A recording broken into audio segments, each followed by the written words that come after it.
الله الرحمن الرحيم.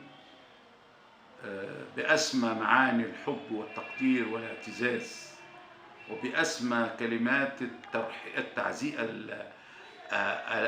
الفرحة والبهجة والاعتزاز بالشرطة المصرية.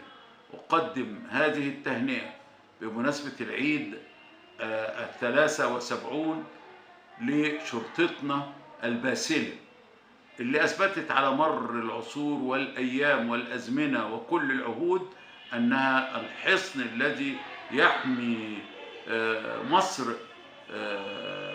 في الداخل، ويبذل كل ما يستطيع من أجل خدمة شعبنا العظيم.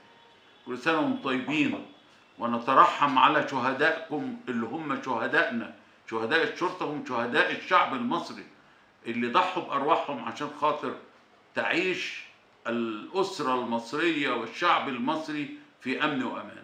نشكركم على ما نحن فيه من أمن وأمان، ونحن نرى دولا حولنا قد فقدت هذه الميزة وهذا الامتياز.